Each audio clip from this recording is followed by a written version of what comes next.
Paramashivoham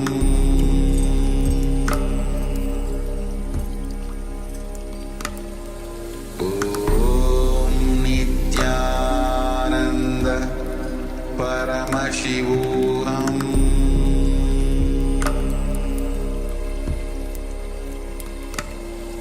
Om Nithyananda Paramashivoham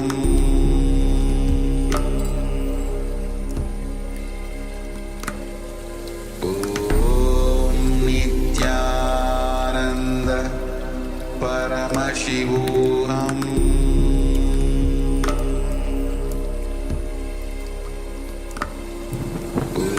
Om Nithyananda Paramashivoham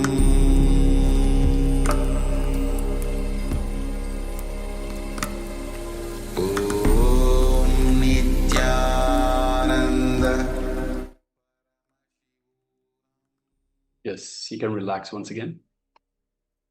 Slowly, very slowly, you can remove your eye bands and gently let the light come back into your eyes. And once your eyes have readjusted for the lighting, take a moment and share while it's still fresh the revelations from Paramashiva, from the Supreme Pontiff of Hinduism, in your third eye. So please take a moment and share.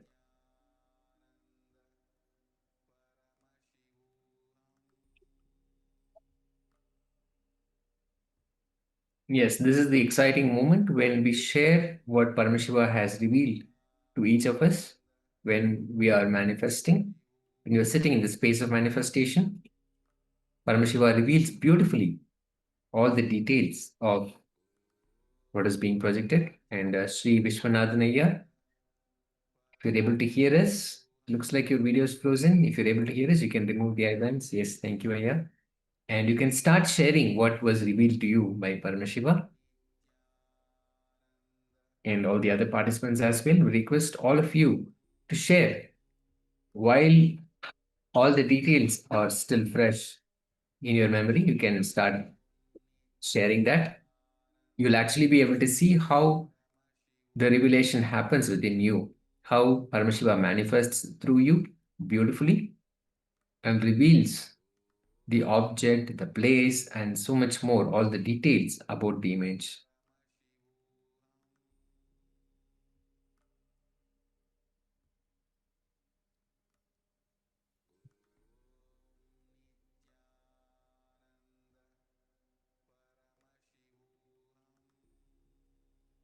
Yes, meanwhile, I'd like to take another opportunity to request everyone that is with us in the two-way in the Zoom room to please switch on your cameras and be available in the camera frame. So it is a requirement for this program for everyone to be on camera.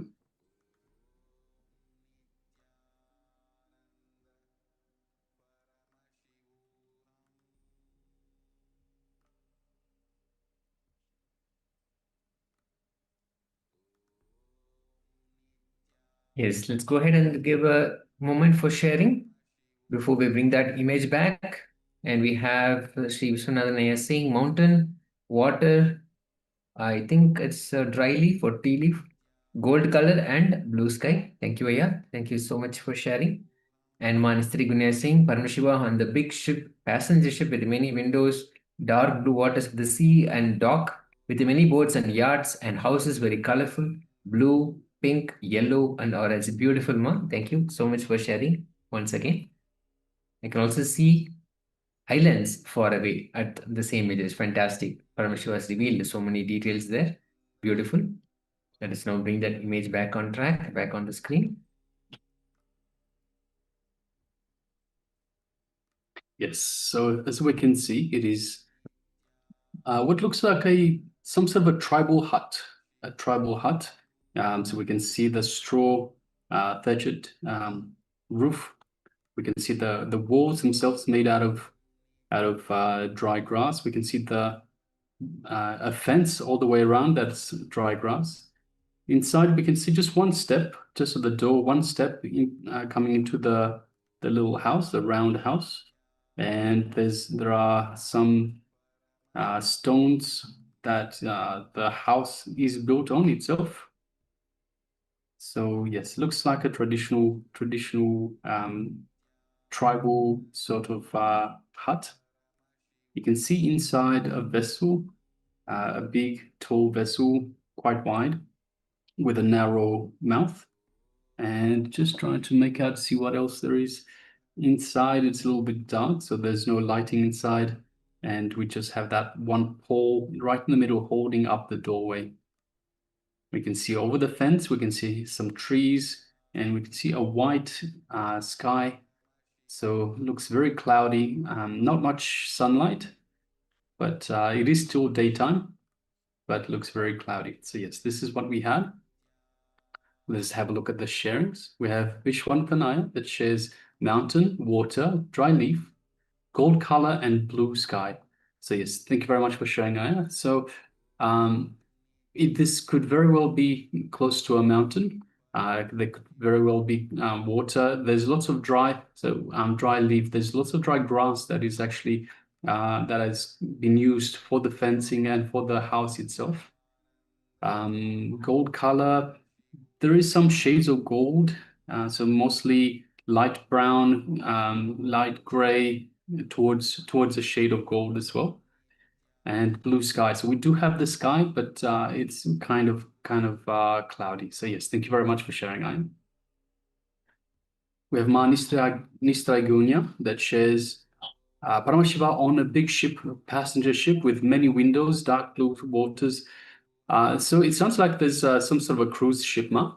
It is very possible this is a cruise ship destination. So it could be as a passenger liner going from port to port, and this could be a display home as such. So it looks like some sort of a display home. So if you have a look, the ground itself. So most of these houses in the tribal area would have been made on the ground itself. This looks like there's been stones that have been laid. And you can see the white step coming in, and also the red step just below that. Doesn't look entirely authentic, if I can say that. It doesn't look like it's just something that has been Model.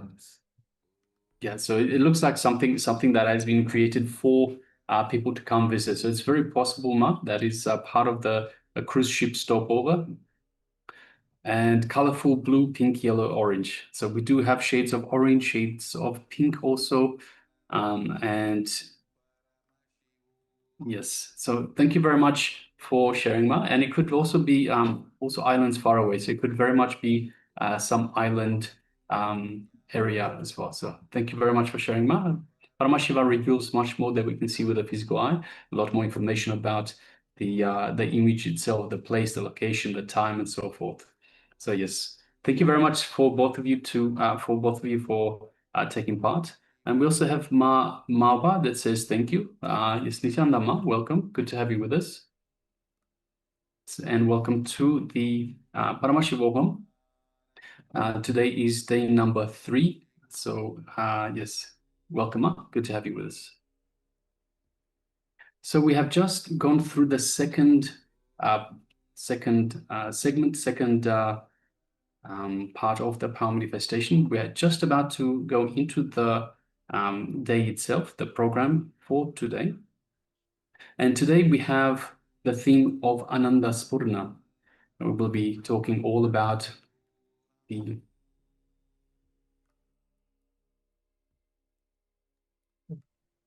yes, sorry for the technical glitch. Yes, and today is all about the Ananda Spurana, the flowering of Ananda or bliss from inside us. So we'll be receiving cosmic truths, how Swamiji has given us the powerful cognitions, the techniques, the processes, all of that towards awakening the inner bliss that we all carry. So Swamiji will be introducing us to that bliss and also be taking us through, walking us through how we can achieve it and experiencing it as well, culminating in the initiation by the Supreme Pontiff of Hinduism, manifesting as the Sada Shiva Murti and giving us the initiation into experiencing that bliss and manifesting the powers of the third eye and consciousness over matter as well. So it'll be a powerful day full of sessions with Swamiji, with the presence of the Supreme Pontiff of Hinduism and experiencing that space of oneness. So let us start right away. Let us enter into the first segment, the first session. Yes, and if at any point you have any questions about anything we cover during the day or anything we have covered so far in the program, at any point you can stop us, ask questions, and we're only too happy to oblige, only too happy to help you fill any gaps. So see, the program itself builds on top of each other. So little bits of information that we provide early on, that Swamiji provides early on, will be the baseline for, or the base for the for information further on. So if you have any gaps, anything that you didn't quite catch the first time, please take a moment and ask, and we will make sure that we clarify anything that needs to be clarified going forward. All right, so now let us get ready for this first revelation from the Supreme Pontiff of Hinduism on Introduction to Chakras, requesting everyone to please come to the space of listening. And let us bring our full awareness to Swamiji as he reveals these great secrets.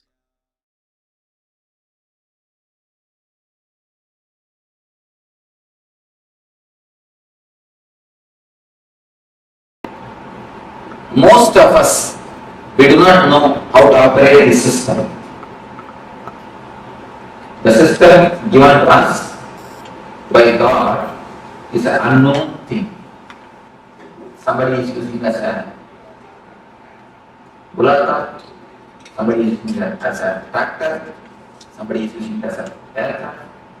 The system given to us, see the same system, tribal people are used as a bullock, an educated man is used as a tractor, pilot has used it as a aircraft. What is the difference between these three people? Nothing.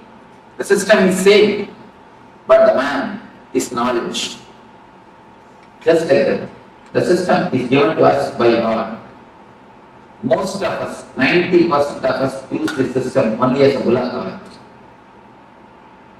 Taking birth, eating, drinking, reproducing, dying, over. Nothing much is achieved in our life. A few Benzes, few bungalows. If you weigh your life, it's few Benz, few bungalow, little bit of moving here and there, over. Nothing much. Few children. Nothing much is a life. A normal course of life. Taking birth, reproducing, and dying. Nothing much is achieved. Nothing new has happened. Nothing great has happened to the consciousness, to the being. Nothing worth mentioning has happened. Somebody came and asked, Swami, why in the cemeteries, in all the graveyard, it is called born and died. Born, such as the date, died, such as the date. Why? Nothing worth mentioning happens in between. That is only worth mentioning things. In most of our life, that is the reason, born and died, except birth and death. Nothing worth mentioning happens in our system. So most of us use the system as a bullock. We just use it in a minimum level, dull, dead, dry. Most of our life, if it is tuned, it can be tuned only, dull, dead, dry. This is the first level, first layer of life. The second layer of people who have entered into the zone of art, who have become artists, who have become painters, dancers, musicians, who enter into the next dimension of their life, not for money's sake. If you dance just for your being's beauty, if you sing just out of your bliss, if you paint just out of your job, you became a painter, or a dancer, or a musician. The next dimension of your life, when you explore, you use your system as a tractor. A man with a simple head can never become Thagu. If you want to become Thagu, you need to have your next dimension. Persons like Thagu, Ganga, all these great scientists are the next layer. They can be called as something more than scientists because they explore the next dimension. That is the reason the Nobel is given for giving them. Gitanjali, the monumental works are the great dancers. When they create the masterpiece of dance, or the art, or the poetry, they explore the next dimension of their being. They explore, they see the next dimension of their being. So these are the people who became tractors, who see the next level of their life. Fulfillment, that is the reason the great poets, even if they die in poverty, even if they die with no property and in poverty, they have a very deep, satisfied death that they have lived their life ultimately, that they have lived their life with a fulfillment. They live in a very poor way. They may not have wealth, they may not have the outer wealth, but they live in a rich way. Wealth is different, richness is different. They may not have the comforts, but they live in a very rich way, like kings. And if you read the Bharati's life, Bharati is a great poet from Tamil Nadu.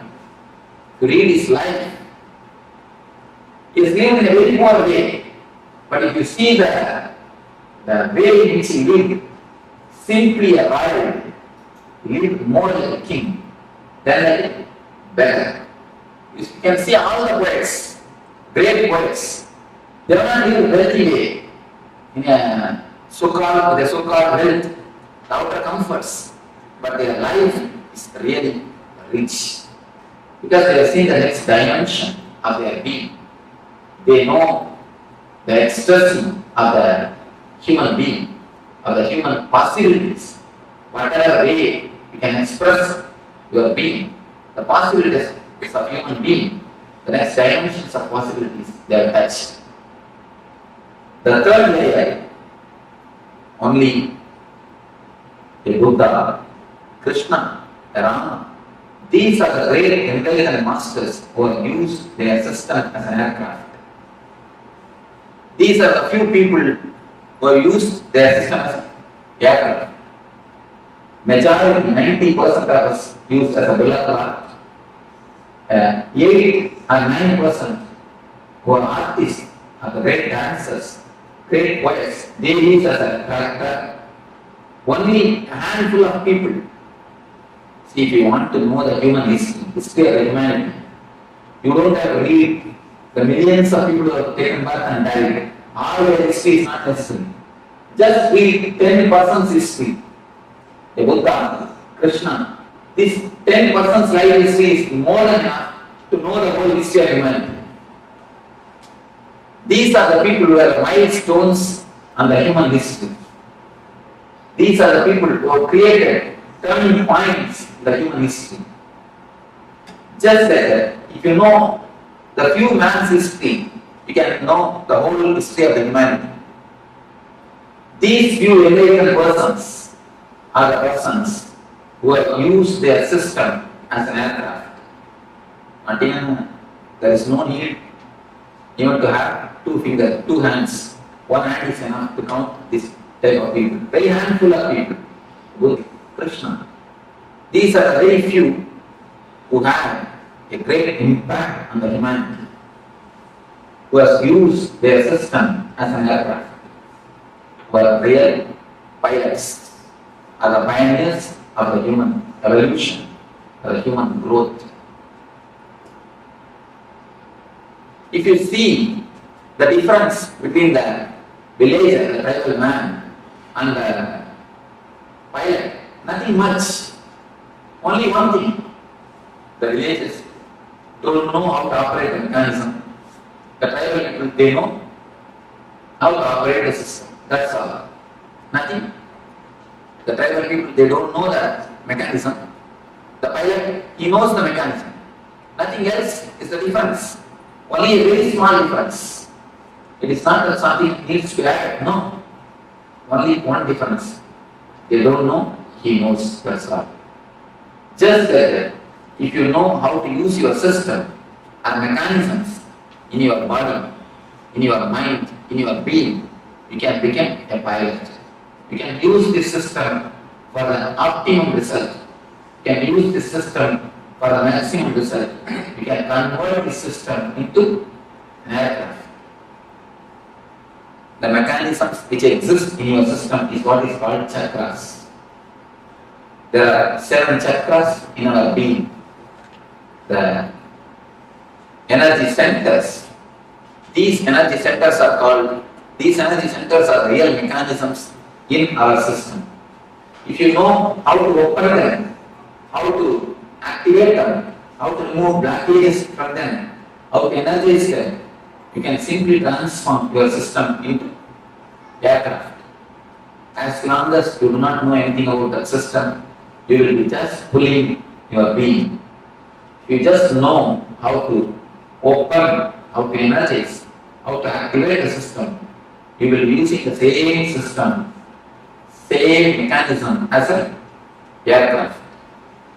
So now we will be entering into each and every system, each and every mechanism of your being, and we will explore how to operate, how to open it, how to work on the chakra, on the energy center. Let me show you how the chakras are situated. The small diagram, very small, I think all of you will be able to see how the chakras are situated. If you have this, you can just open the page 20.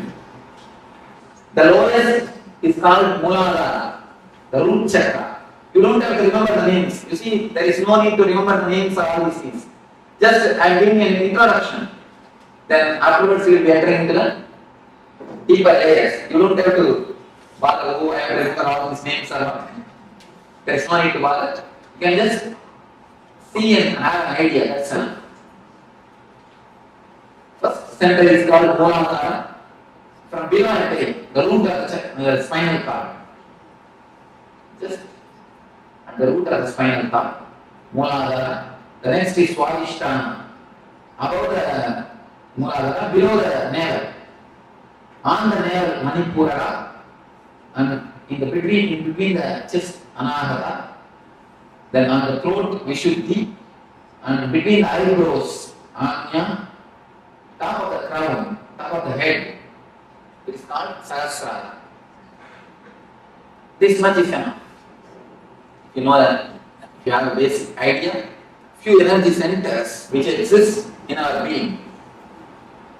Now, we are going to work on each and every energy center, each and every chakra is connected to some emotion of our being. We can see throughout the world, in all the languages, the love and the heart, these two words are used as synonyms. Am I right?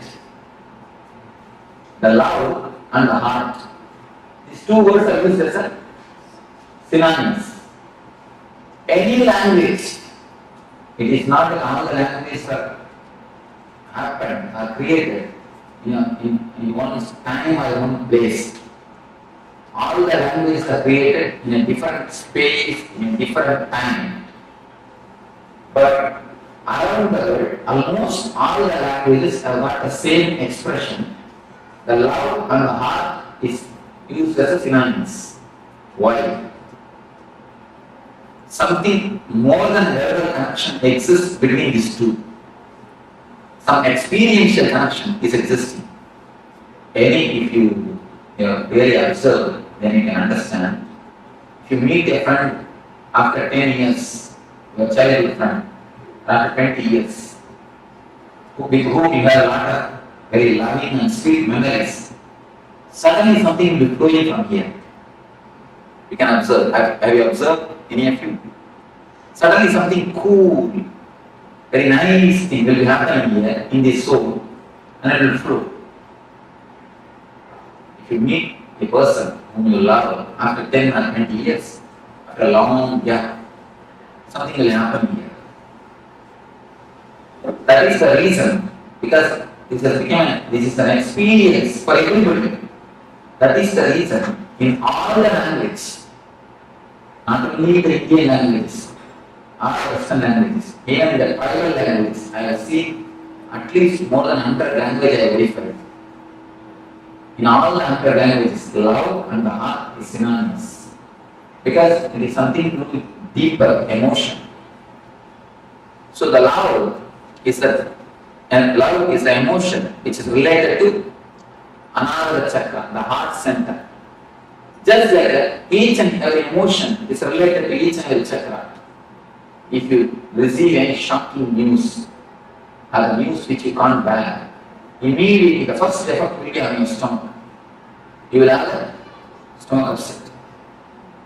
The stomach will be upset, either you will have diarrhea or loose motion. Have you observed anybody who had experience? You can always listen, it's an experiential thing.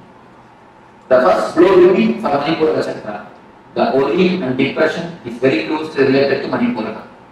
And again you can see, in all the languages and expression, if you receive some news which you can't tolerate, you say, I can't digest it. I can't stomach it. I can't digest it is the expression in all the languages. Again, because the worry and depression is very closely related to Manipura chakra. Like this, each and every emotion, the sex is related to Muladhara chakra.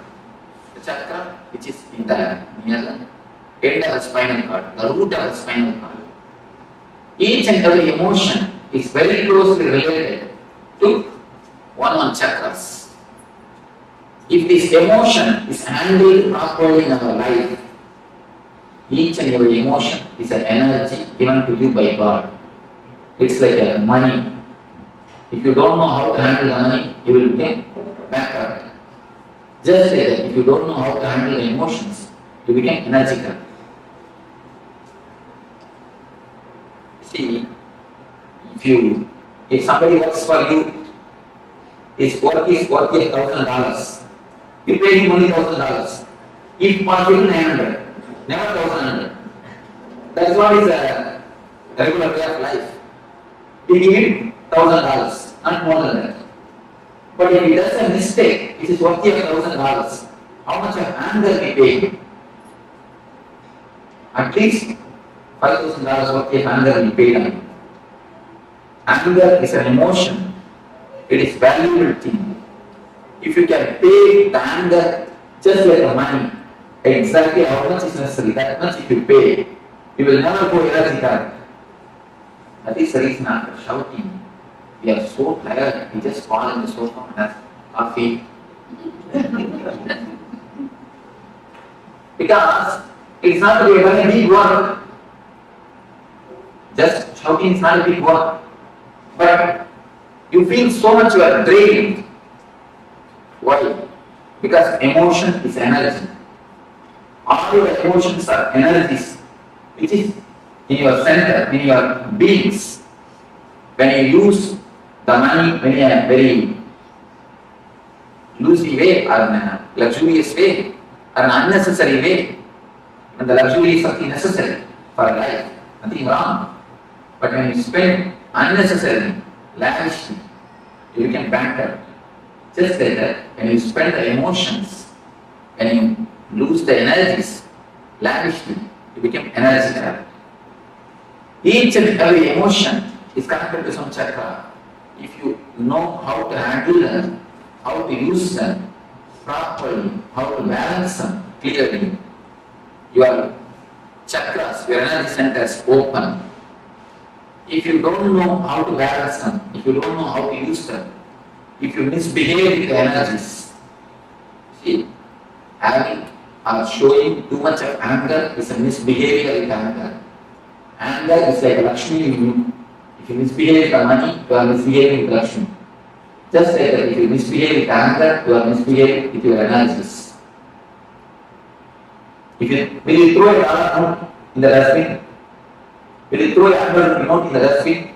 We always think, oh, it's there. Disrespect to Lakshmi. Just like that, if you throw your emotions unnecessarily, it's a disrespect to your energy. Just like the God has given you money, He has given you emotions, energies to run your system, to run your life. When you disrespect, when you throw them out unnecessarily, you show a disrespect on the emotions, on the energies. If you know how to balance, how to run them, if you have an understanding, the chakras open. If you misunderstand or if you misbehave with the energies and the emotions, the chakra closes. For a little more understanding, it can be told in the other way.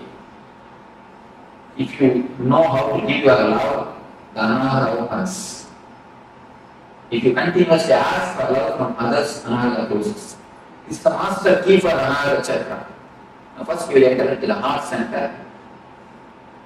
It's a master key for anahata chakra. If you know how to give the love, the center opens. If you ask for love, it closes. It's the first master key. One more way you can understand. If the chakra opens, you will give the love. If you give the love, it opens. If you give the love, it opens. If it opens, you give more love. More opening, more love, more and more opening, and more love. It's like a this side circle. Now it is this side circle. More you ask, more it is closed, more and more you ask. The ball is rolling in the down way, this way. It is getting more and more black and more asking. Now we are going to stop the ball by the meditation and start rolling this way. Then more open. Once the chakra starts opening, the more love overflows. When the more love overflows, the chakra opens a little more, and the little more is opening happens, the more love overflows. The ball rolls this way, the chakra rolls this way.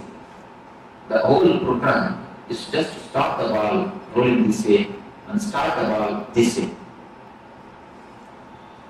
We are going to work on each and every chakra to open the chakra, to see the emotions are balanced, to see the energies are centered.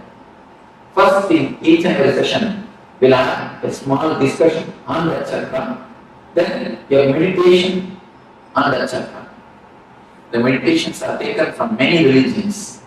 I wanted to present, I wanted to prove all the religions are centered on the same thing, the one ideology, how to make you more joyful and more blissful. First, how to make you more joyful. It means how to make you more happy in the life with the outer persons. And then how to make you more blissful. How to make you more blissful without the outer world. First, be joyful with the outer world. Then be blissful without the outer world. So this is the step, this is the reason why the meditation or the religions are born on this world. This is the center core of all the religions of all the world. That is the reason I have taken meditation techniques from Sri Vaishnavism, the religion preached by great Vaishnavic masters. Each and every session we will have a discussion and then a meditation. This way we will have 7 sessions on the 7 different chakras. Finally, tomorrow evening we will be having the energy darshan, which is the peak or pinnacle of this camp. Later on we'll be explaining what is energy version. Now let us enter into the Anahata Chakra, the heart center. First question I receive is, people ask me, Swamiji, I haven't bypass surgery, will the chakra be as it is? Will the chakra be there? Whether you went bypass surgery or the angiogram, don't worry, the chakra will be there. Because it is not physical, it is more metaphysical. If you can give 2 more touches, I can show you. You have a ribbon, you can give me 3 ribbons. Next question. I'll show you how the chakras exist.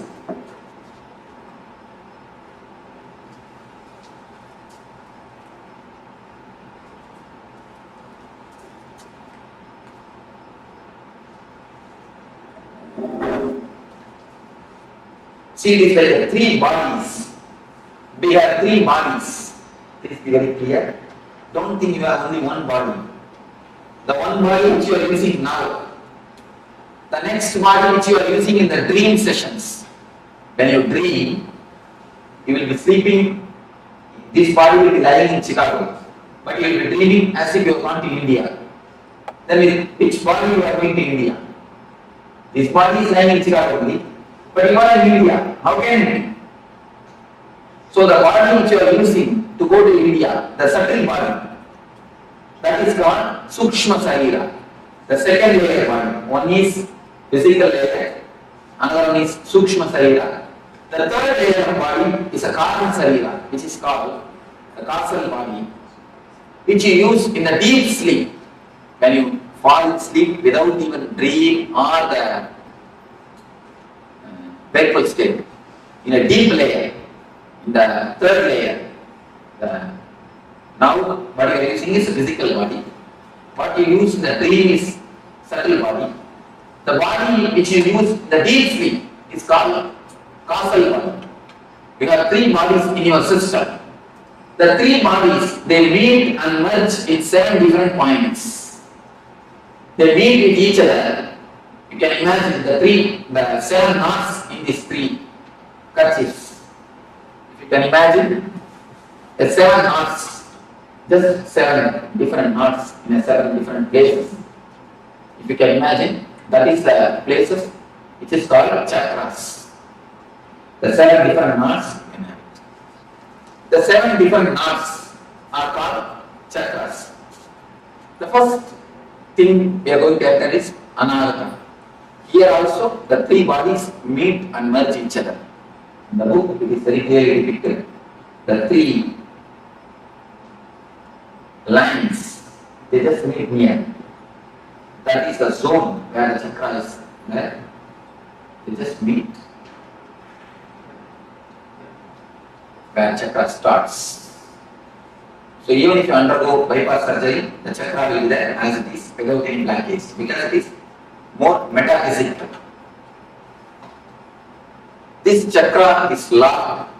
When you ask for love, when you ask for attention, please be very clear, I am changing the word from love to attention need. Because whatever you know as love is nothing but attention. If you say somebody loves you, what do you mean by it? He gives attention to you, that's all. He gives all his attention, or all his time, all his money, all his energy, or all his space to you. Attention is what we call as love. Actually, except a man who is enlightened, nobody can know what is really meant by the word love. Whatever we know about love is nothing but attention. If you say that he loves me or she loves me, what it means? She gives you enough attention. He gives you enough of attention. He gives you enough of his energy or money or whatever. Once the attention is given, everything else is slowly given. So the attention is what is called love in our language. When you give your attention to others, the chakra opens. When you give your attention to everybody, whomsoever asks, when you leave overflow, this chakra opens. When you start giving, this opens. When you start asking, this chakra closes. You can just see, you can just scan your life. Almost all our life is just centered on the attention of the others. From the young age, we are trained, you can see the young kids. They will just put 2-3 steps and then they look at your face. If you smile, you agree for what they do. Then they do the next steps. Otherwise, they stop and they wait for your concern. You can see in the young kids, anything they do, just they look at your face for the confirmation. For your okay. Only when you say okay, they go for an ahead. And they wait. Just like from that age, we start expecting the attention or the okay from the others. The same thing continues till our end. You can see in how many places you just wait or expect the others okay, others attention. You can see more than 80% of your decision is influence or it is waited. You just wait or you just ask for their confirmation, for the others smile. It is not only economically, mostly psychologically. You feel inspired or you feel regenerated. You feel power or the energy only when you get the confirmation from the others. Each and every move of your life, you continuously see whether somebody confirms it or not. You wanted the smiling face of the other. Almost it's like a psychological slavery. In every step, you wanted the other to be the source of your inspiration. If you just scan, you just sit in your room and scan the lifestyle in which you are living, almost 90% of your decisions, 90% of your life is just for the other's opinion, asking the other's attention, expecting the attention of the others, expecting the opinion of the others. It is more like a signature campaign. Each and every husband expects a certificate from wife, good husband. Wife is expecting the certificate, the good wife. Parents, good parents. Son like is expecting a good son. Each and every system we expect certificate from our brother, from sister, from father, from son, from everybody. Just to feel good, just to feel energetic, we expect the certificates. Only with a smiling face or with the certificate, we go next. We go ahead. See, adjusting or not adjusting is perfectly okay. There is a vast difference between adjusting and compromising. Listen thoroughly and you can contemplate on it thoroughly. We may ask, should we not adjust? Adjusting is perfectly okay, but compromising is very bad. Just understand what is the difference between adjusting and compromising. Adjusting is like you have all your energy source or inspiration or the strength within you. Then you give your love. You adjust for the sake of others. It is perfectly okay. But compromising is, unless they are all supporting you psychologically, you will have no energy to run on your own. When you adjust in that so you are compromising. Most of our life, we have somebody else as a psychological strength for us. If he smiles at you, you have all your energy to run. If he does not open his mouth, if he doesn't smile, the whole day you will feel depressed. Have you observed any time? If he doesn't smile on you, as soon as early morning when you wake up, if he doesn't give his smile, whole day you will feel very low. If some of you are boss, or the husband, or the wife, or the son, or the father, if some of them didn't give their attention or their smile at you, immediately you will feel low.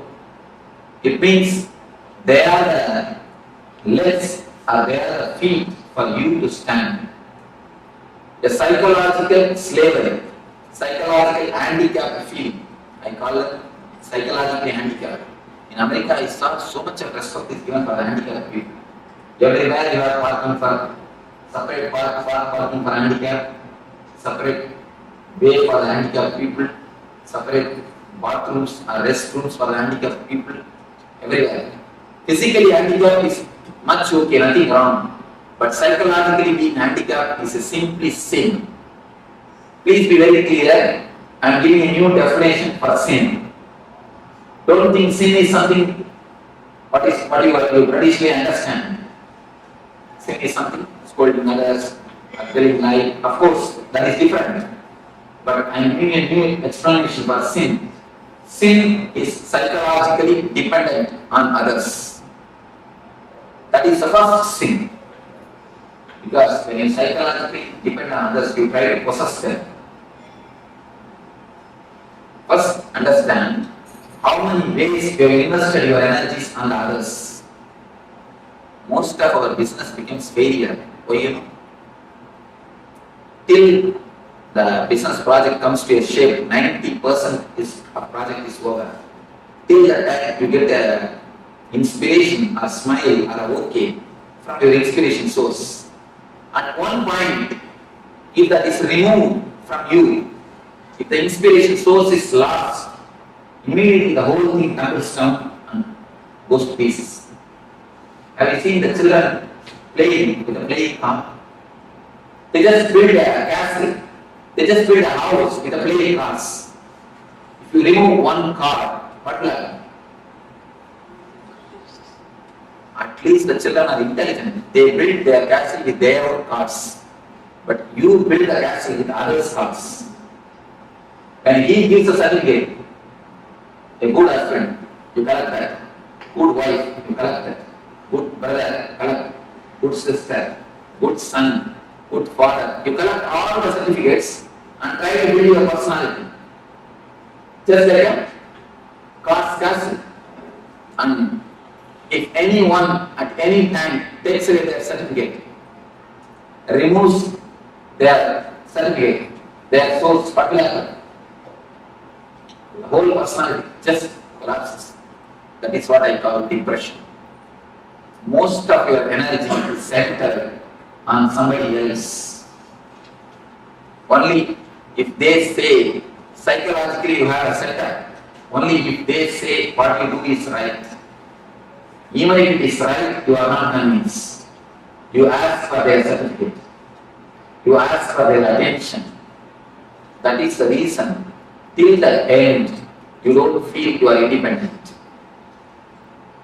How much you speak about independence, how much you speak about freedom, it is all only the word. Only when you start loving others, when you don't expect the love from others, when you stop expecting the attention from others, you are really independent. Till the time you are a psychological slave. Whatever you speak about independence or freedom, you are a psychological slave.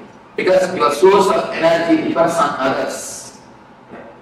Only if he smiles, you can run. If he doesn't smile, what will happen? You will not run. You will feel very low. You will feel very dull. You will feel very depressed. The source of inspiration, as long as the source of inspiration is somebody else, you cannot have your freedom, your anamata cannot be active. Your energy center can never be totally awakened, totally alive. First thing, find out where all you have invested your energy center, on whom all you are dependent. Please be very clear on whom all you are dependent psychologically. You need how many smiles to run. Try to reduce the number of smiles. Even without that smile, start running. Even without that okay, start running. I am not telling you to go against the society. No. Do your same routine, same lifestyle, but try to reduce the number of smiles. Don't expect, don't keep them, don't make them as the source of inspiration. There are few things which you may not be able to drop at all. Then at least keep them in a good rapport, so that at the time of emergency, let them not take away their cars. If they take away their cars at the time of emergency, then you fall into the real deep depression. So try to become independent. Try your best to be on your own. Try to center all your energy at your own heart, at your own source, at your own personality, at your own being. When you feel you are not able to cut or you are not able to run without one person's smile, understand that I am not able to run without these 2-3 persons. And at least keep a compromise with that 2-3 persons. You will know that I am compromising with the 2-3 persons. I am not serving them, I am compromising with them. Please be very clear. Don't expect any reward for your compromising. Many of us we think, I have served my husband so many years, all these duties I did, but I never had any reward. He never did anything for me. Be very clear, if you really serve, always you will have reward. But all our service is just compromise. He is the source of inspiration for us, so we compromise something.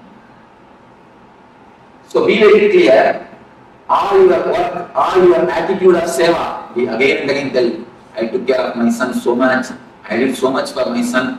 After growing, he never did anything for me. He went away with his wife. Be very clear, if you have done really service, if you would have done really something, if you would have given, you would have never lost. We just give and take. He is the psychological support for us, so we compromise with him.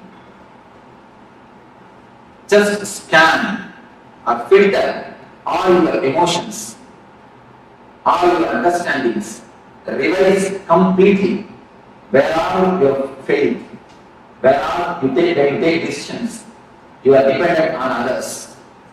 This one understanding can give you a tremendous strength on your own, to stand on your own, to run on your own. When you understand it's a slavery, you will never invest your energy on others. As long as you understand only problem, people say, Swamiji, I understand the smoking is bad, but I am not able to stop it.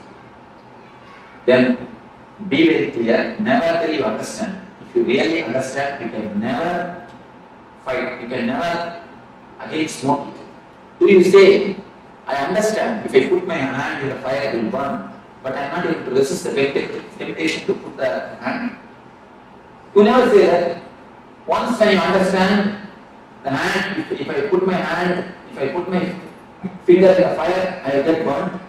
You never do it again. You always keep yourself away from the fire. The same way, if you really understand that there is a psychological slavery, simply you can see, you can be so clear, you can be very clear, it will transform your life. Only thing we don't understand. Have this understanding after going back to the house and after a few days. Just sit in your room alone and scan your life, where all you have invested your energies, who are all inspiration sources for you, and try to organize, try to bring all the energy center on your own being. Don't let somebody else to drive you. If you keep somebody else as an energy source, you are allowing somebody else to be a driving force for you. So naturally you will be living for somebody else. When he is the inspiration source, naturally you have to take these ideas and work out. You have life or the time only to live your desires, not all everybody's desires. If you try to live 5-6 persons' desires on your life, where is the time? Where is the energy? Where is the money? No. when we try to live somebody else as an inspiration, we have to live their desires also, because they will live their ideology also. Whenever they are inspiration, they will give their ideology. So you will be dancing for so many persons' tunes. You can dance for one tune. In front side somebody is putting Bharatanatyam. You go and put 2-3 steps. Then this side Western music. You shall just come and shake your head. And then this side immediately some Carnatic music is going on.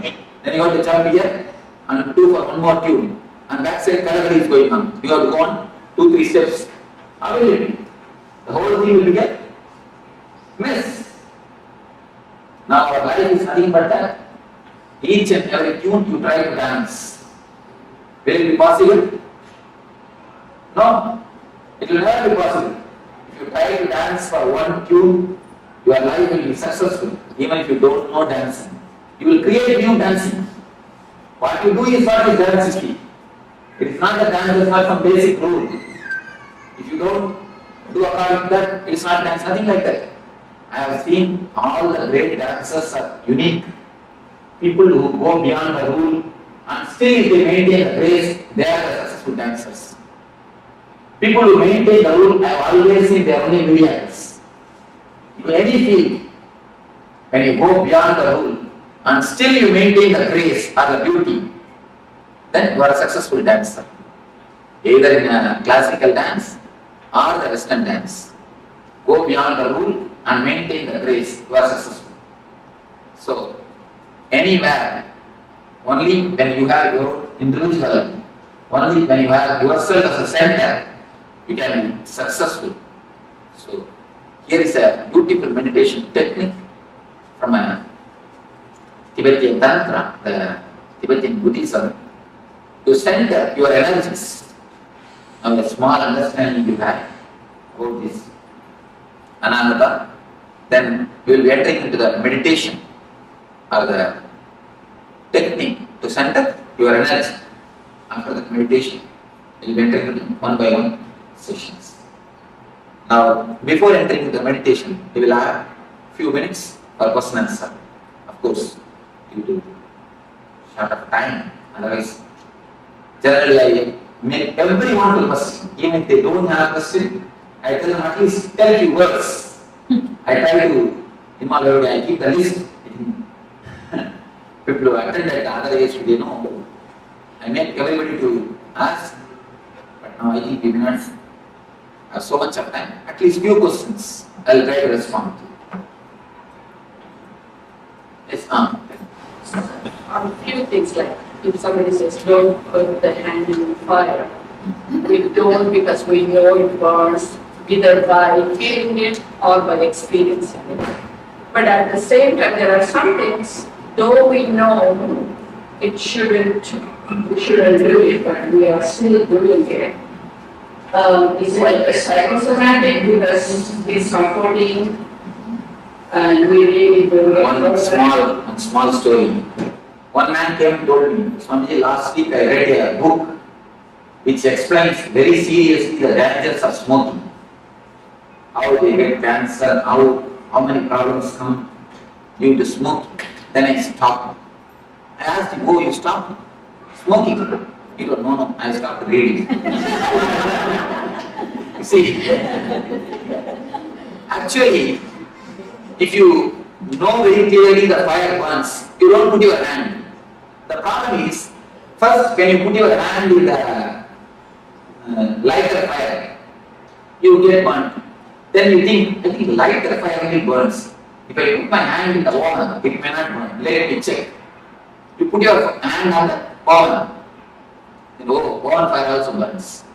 I think if I can put my hand in some other candle, let me see. You put your hand in the candle. Just like that, you try each and every fire. Finally, when you understand all the fire burns, your body will be burned. Because the age will be over. You end up in that age, your age will be over.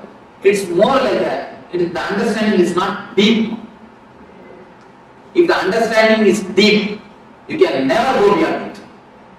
We don't allow the understanding to sink deeply.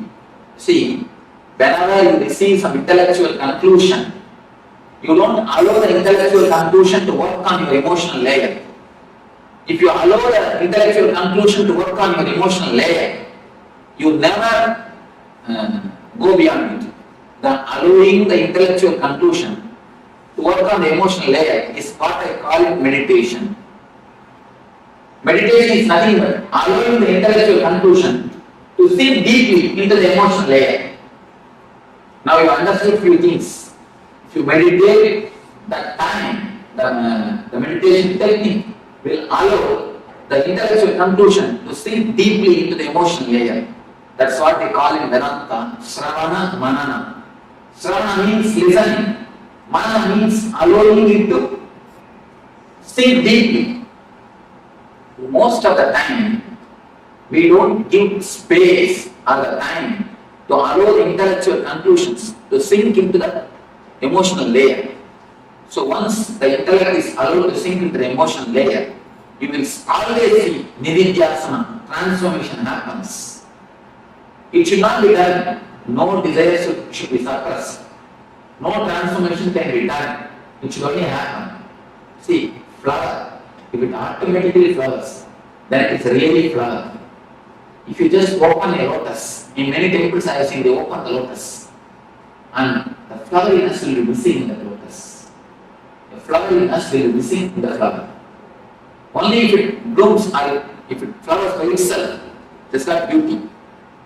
You can do few things. You can allow the transformation to happen. You can put them inside and wait a little bit. You will see the transformation happens. But we neither give time or the space to seek in, or we are too urgent to see the transformation. The desire for transformation is so pushing, so urging us. You see, the desire for the outer object and the desire for transformation, both are not the same. When you desire too much for the outer object, you make miss of it. Just like that, if you desire too much for the transformation, you make miss of it. Put the idea aside. Just wait for a little. Allow the seed to sprout.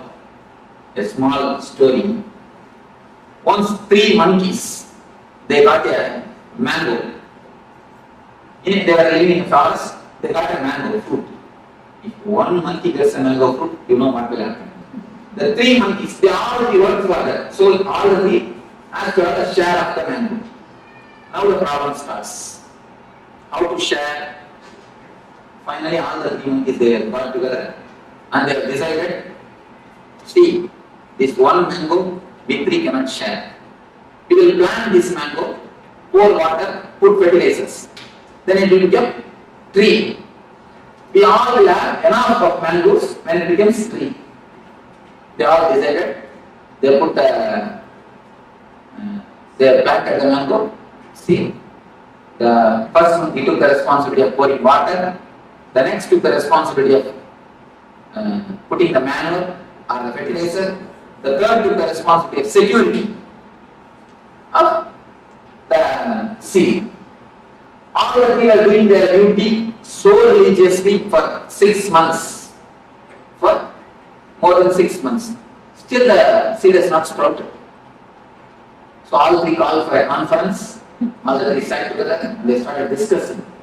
The first one he told, you see, every day I am pouring the water religiously. Every day morning I pour water. Not even one day I missed. I miss my morning walk, but I never miss pouring water.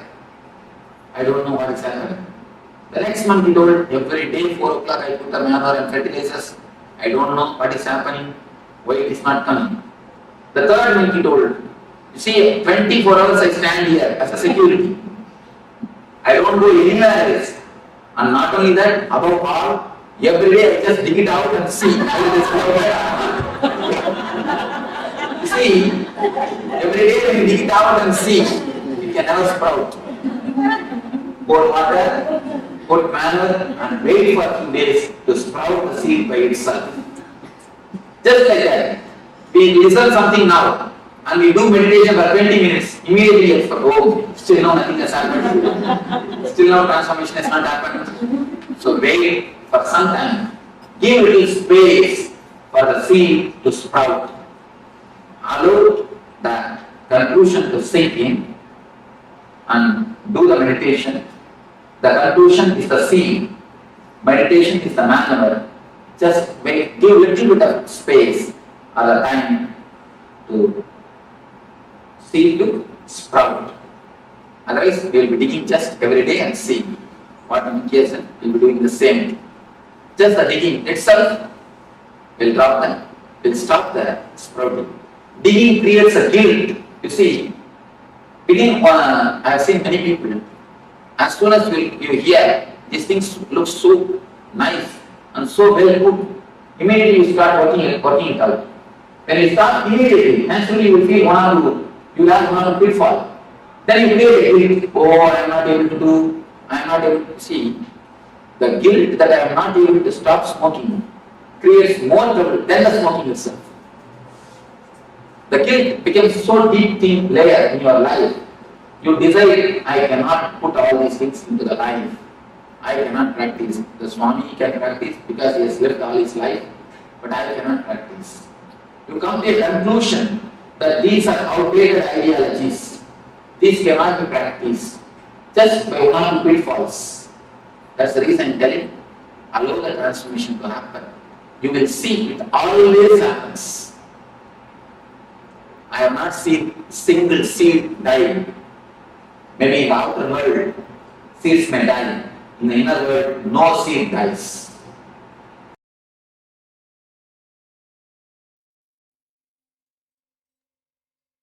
Yes, welcome back. So that was a wonderful revelation, wonderful introduction from the Supreme Pontiff of Hinduism for all of us, for introduction to the chakras, the chakra systems. What are chakras, how they work, how they affect us, and of course telling us that we will be going through each individual chakra one by one, doing some work on each individual chakra. So welcome, good to have you all with us, and we'll be here for the entire day going through all these chakras. So let us now move into the next exercise, the next part of the program, which is an exercise, internalization exercise, in terms of these chakra systems as such. Now, we need to understand that disease is an imbalance in the chakra system. So perhaps some chakra is out of balance, and this is one of the causes of the disease. So whenever there is an imbalance in the chakra, in any particular chakra, some disease can exist. Because our body and mind are rooted in our inner consciousness.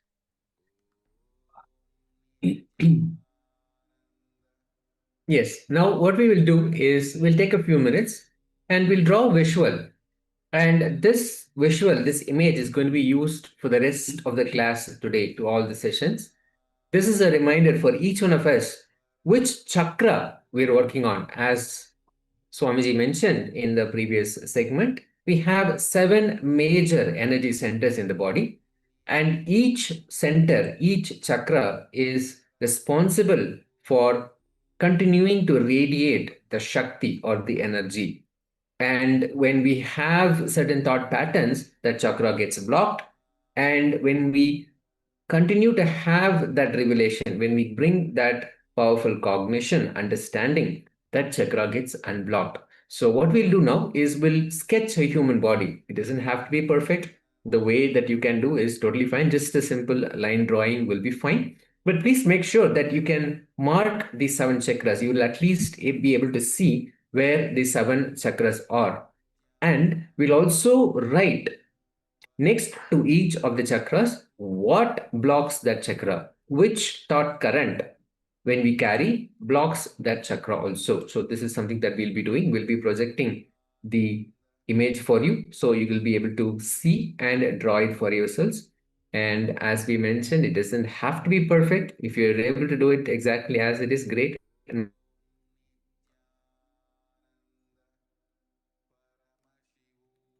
those 7 centers, the 7 chakras, then we'll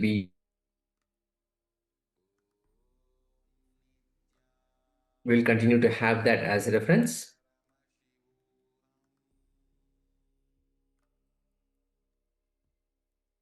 Sorry about the technical glitch. Now we are going to project this image so you can actually draw it out for yourself and mark all the chakras and right next to each chakra what blocks it, the thought current which when you carry blocks that particular chakra, hides.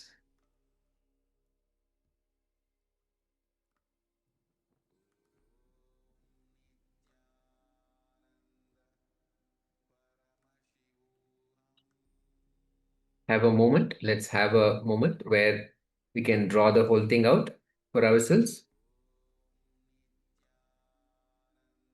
As we saw earlier, from the Muladhara, which is the root center, all the way up to the Sahasrara chakra, to the crown center, Swamiji was giving us the profound revelation about each of the chakras, what really causes the blockage in that chakra, why the energy does not continue to radiate in that chakra, and also what can be done about it. So there you have it. We have the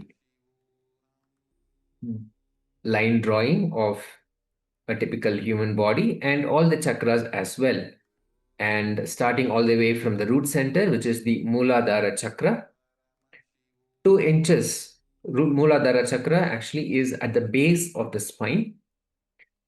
The Swadhisthana chakra is 2 inches above the Muladhara chakra, which is our being center. The Manipuraka chakra is 2 inches above the being center and is the navel center. It is actually around our navel. The Anahata chakra is at the heart center. The Vishuddhi chakra is at the throat center, is the throat center. The Agnya chakra is between our eyebrows. Exactly between our eyebrows. It is also known as the third eye, the Agnya chakra, the brow center, and the Sahasrara chakra at the crown of our head, the crown center. So let us all take a few moments to sketch this out. A line drawing is enough. That's sufficient. But please make sure that you mark the name of each of these chakra, and we'll also be adding the thought pattern or the thought current which blocks each of the chakras as well. Let's first finish this step and then we'll enter into the next one. Let us start.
Yes, let us now move on to the second step.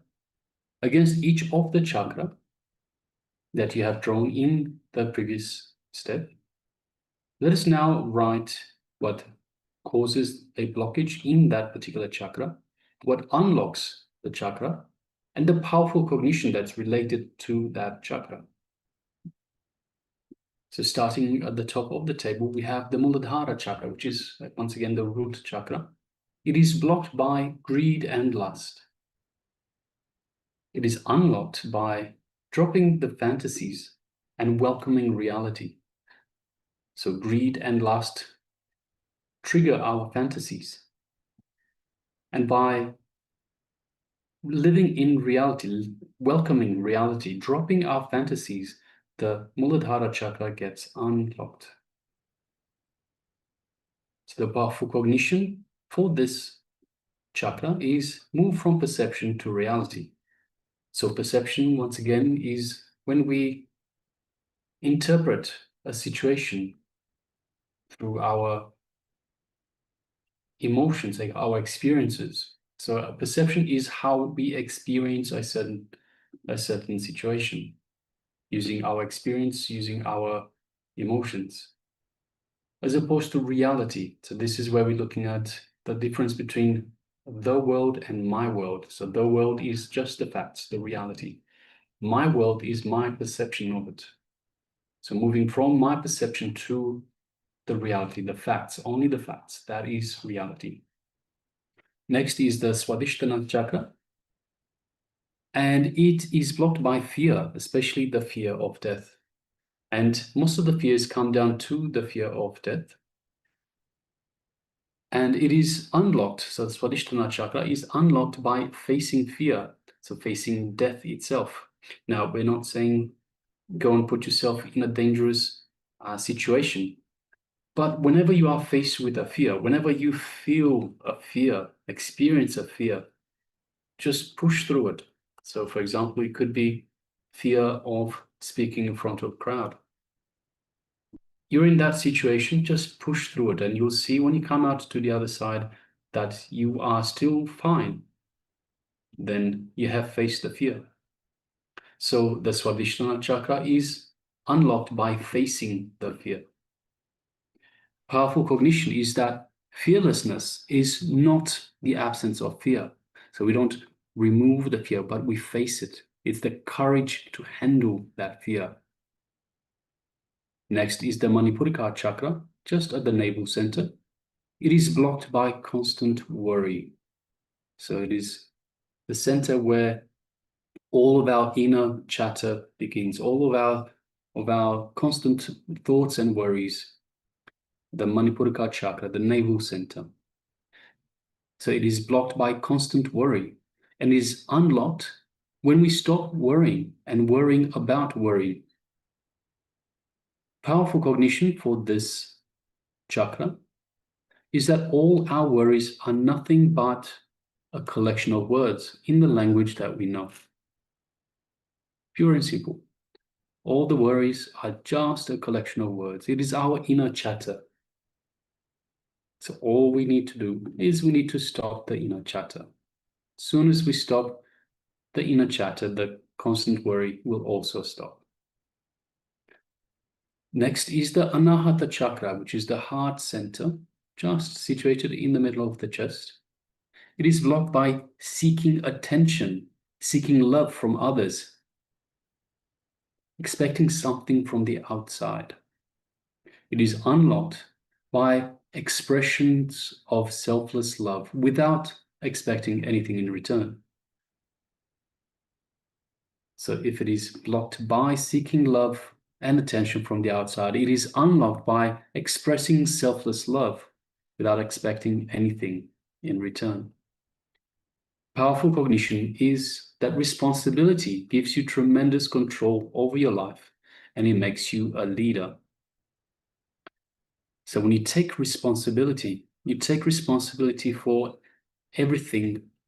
So whether you take responsibility for a team, for other people, for other people's actions, activities, that makes you a leader. Because you express selfless love and care for that team, for those people that you are a leader for, that you take responsibility for. Next is the Vishuddhi chakra, which is just in the small of the throat. So it is the throat chakra. It is blocked by comparison and jealousy. When we look at others and compare what others have to what we have and vice versa. It is unlocked by exhibiting our individuality without worry about others. So just worry about what we have. Just worry about what we need to do. We need to understand that we are unique, and that is the powerful cognition here. You are unique. Every single one of us is a unique expression of the cosmos, unique expression of Paramashiva. We have a unique path, and we are unique in every single way. So as such, comparison and jealousy has no place. So powerful cognition, once again, is that you are unique. Next chakra is the Anya chakra, situated just between the eyebrows, the third eye. It is blocked by seriousness and ego. So when we are too serious, when we engage the ego, this is what blocks the Anya chakra, the third eye. It is unlocked by innocence and simplicity. So this is the opposite of seriousness, opposite of ego. So ego is all about me, me, me. Innocence is being free of this me, me, me, and mine, mine, mine. It is just simplicity, and also by having the intelligence and shedding all forms of ego. Powerful cognition for this chakra is drop your ego and dissolve into the divine. From the powerful cognition that we are the divine, we are Paramashiva. There is nothing else but Paramashiva. So when we understand this, we can drop the ego and we can dissolve into Paramashiva. We are Paramashiva. So we just dissolve back into ourselves. And finally, we have the Sahasrara chakra, which itself is not really a chakra as such, but it is an opening to the cosmos, an opening to the divine. It is blocked by discontentment, by always being unhappy with everything around you, everything that you have, and so forth. It is unlocked by gratitude, having gratitude for what you do have, everything that is showered upon you. So instead of concentrating on lack, which is discontentment, concentrating on abundance, gratitude for the abundance, for everything that you do have in your life. The Swamiji beautifully tells us, someone might be thinking, hey, look at that person, they've got a ring, I don't have a ring. But we don't stop to think, hey, I have 10 fingers. There are people in this world that haven't got us the fingers. They might not have any fingers, might have some fingers missing. So by being grateful for what we do have, this Sahasrara chakra, the opening to the cosmos, is unlocked. The powerful cognition is when you do not take life for granted and you are sensitive and appreciate everything around you. So don't take life for granted. Be grateful for everything that you have. Be sensitive and appreciate everything around you, everything that you do have. So that is what opens the Sahasrara chakra. And understand, it doesn't mean that you are happy with less. So it doesn't mean that you have to do with less. It just means by having gratitude, you will be showered more. By having this contentment, you will always be unhappy with what you do have, what you don't have. So gratitude unlocks the Sahasrara chakra. So requesting everyone, let us take some time to write all of this down against each individual chakra, so you can refer to this later on. Let's begin.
Yes.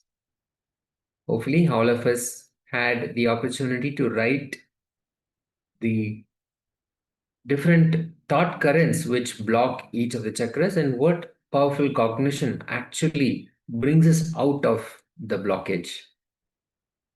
If we see all our emotions like worry, lust, discontentment, jealousy, fear, ego, attention need, are all because we want to find a connection between independent incidents, independent thoughts, and create a concept for ourselves. And we actually start relating with that concept. Now, the concept doesn't exist. It is something that we have created out of our own, and we start relating with that concept as well. Nitya Dhyan, the powerful meditation, blessed and formulated by the Supreme Pontiff of Hinduism, cleanses and energizes the vital energy centers in our body, which are responsible for the swaying emotions and stored negative memories. All of those stored memories, negative memories, the engraved memories, engrams, they will be completely removed. It cleanses the meditation, Nitya Dhyan meditation cleanses all these chakras and energizes them as well. So it's a very powerful meditation, which we will be doing also further during the program. So now with that, we'll move into the next section, which is a power manifestation session. Let's now sit in that beautiful space of oneness with Paramashiva and let us manifest Paramashiva in all of us. Let us sit comfortably with our head, neck, and spine in a straight line. Let us come back and sit in that space.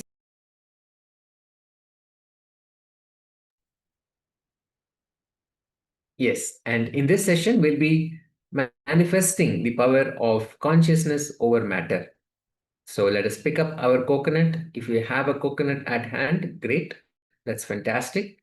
If you don't have one, you can pick up a fruit, preferably a round fruit, which is a little solid, maybe like an orange or an apple, something that's a little more solid that you can keep on your palm. So you'll be placing your palm flat as much as possible and then keeping the coconut or the fruit on top. This will be consciousness over matter. Paramashiva will manifest the power of consciousness over matter through all of us. So let us sit comfortably. First, sit in that space of oneness with Paramashiva. Let us close our eyes and remember the form of the Supreme Pontiff of Hinduism, Bhagavan Sri Nithyananda Paramashivam. Just remembering his form, the ultimate manifestation of Paramashiva, brings us, invokes his presence in our inner space, and directly brings us into that space of oneness with Paramashiva. So let us sit in that beautiful space, remembering the form of the Supreme Pontiff of Hinduism. Sit comfortably, head, neck, and spine in a straight line as much as possible. Let us hold the coconut in our hand. Please keep your hand, your palm flat as much as possible. Just keep it flat as much as possible. And you can place the coconut or the fruit that you have on top of the flat hand, just like that. And what we'll be doing is we'll be continuing to chant the Mahavakya and connect with Paramashiva. Bring ourselves into that space of oneness with Paramashiva, experiencing Paramashiva in all of us, and connect with that object, the coconut or the fruit that you have in your hand. So you'll see that the object, when you experience oneness with the object, you can actually feel the object vibrating. So it'll be a very powerful experience for all of us. So let us sit. Let us sit comfortably. Let's keep the object on our hand, on our palm, flat. Let us hold the intention to manifest the power of consciousness over matter and chant the Mahavakya intensely. Om Nithyananda Paramashivoham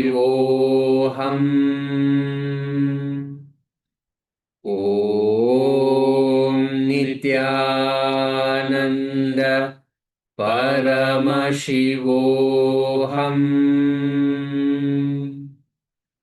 Om Nithyananda Paramashivoham. Continue to chant intensely, connecting with Paramashiva again and again. Feel the oneness with the object you carry. Let Paramashiva manifest the power of consciousness over matter in all of us. Let us start.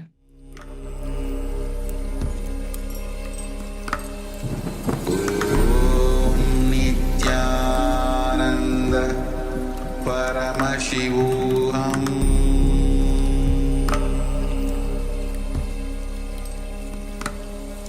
Om Nithyananda Paramashivoham.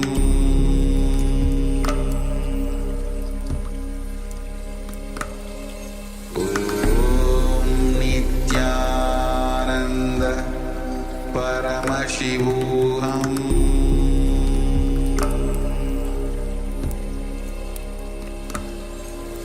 Om Nithyananda Paramashivoham. Om Nithyananda Paramashivoham.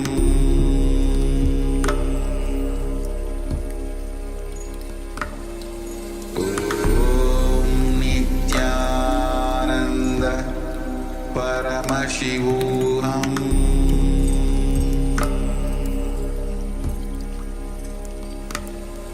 Om Nithyananda Paramashivoham.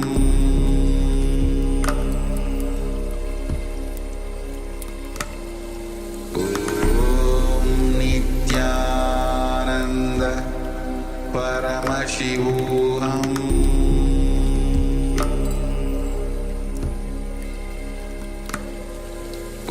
Om Nithyananda Paramashivoham.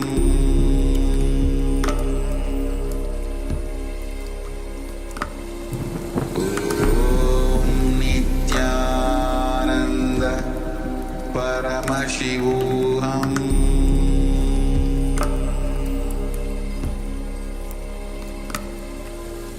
Om Nithyananda Paramashivoham.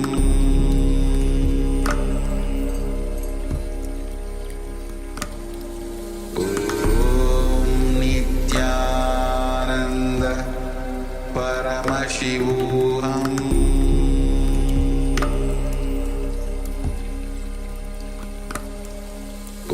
Om Nithyananda Paramashivoham.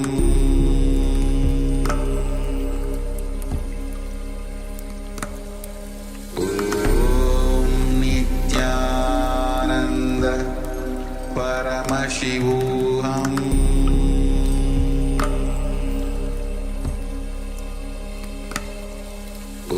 Om Nithyananda Paramashivoham.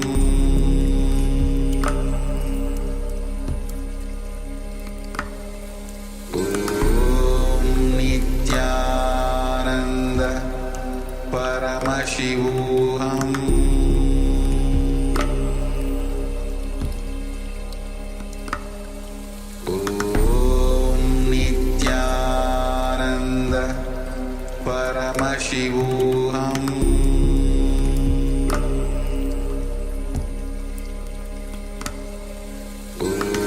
Om Nithyananda Paramashivoham.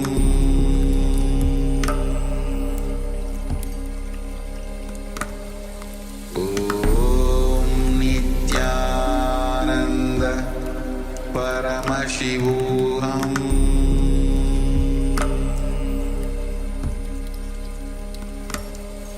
Om Nithyananda Paramashivoham.